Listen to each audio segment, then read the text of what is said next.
अर्चना कर रहे हो, कोई पुष्प अर्चना कर रहे हैं, ठाकुर जी बैठ करके प्रेम से अपनी अर्चना करवा रहे हैं।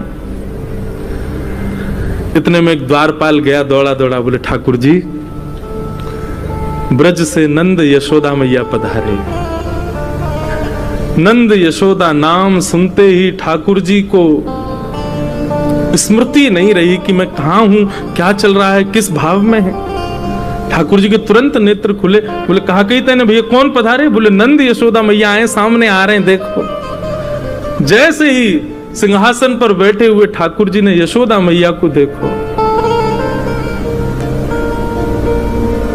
ठाकुर जी कूदे नहीं, इतने देहाभिमान शून्य हो गए, देह की सुध नहीं हुई कि ठाकुर जी वहीं मानो जैसे मूर्छा अवस्था में गिर पड़े हों।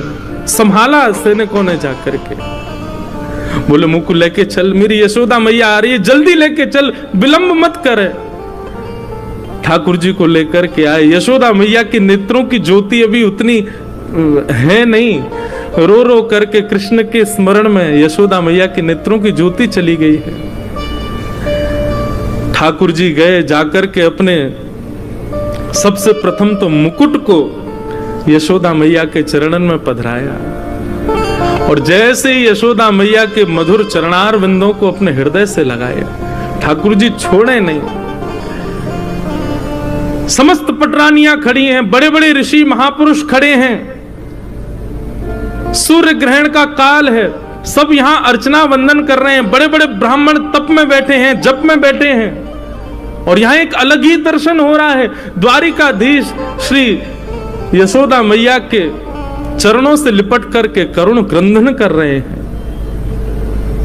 यशोदा मैया ने नीचे झुक करके लाला को उठायो, हृदय से लगायो, कभी लाला के नेत्रन को स्पर्श करें, कभी कान को स्पर्श करें, कभी नासिका को स्पर्श करें, मुख को स्पर्श करें, और स्पर्श करके मैया कह रही लाला तू तो बड़ो ही ना भयो, तू तो बिल्कुल नेक्सो सोई है। जैसे स्पर्श को भाव, जैसे स्पर्श को सुख तेरो बाल्यकाल में, लाला तेरो अभी भी वैसो ही है। इतना रोए द्वारिकाधीश।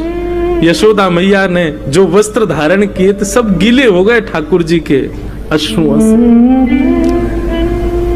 महामंत्री सेनापति सब विचार कर रहे हैं, आसन लगाओ, सिंहासन लगाओ। ठाकुर जी बोले दूर करो सबको, मैया तू जल्दी बैठ भूमि पर। यशोदा मैया बैठ गई, और जैसे कोई 1, 1.5 वर्ष, 2 वर्ष, 3 वर्ष को बालक गोद में लिपट करके, गोद में लेट करके और मैया के वक्ष से लिपट जाए, ऐसे द्वारिकाधीश राजाधिराज सामने नाती खड़ा है, सामने ठाकुर जी के परपोते खड़े हैं, सामने ठाकुर जी के पुत्र खड़े।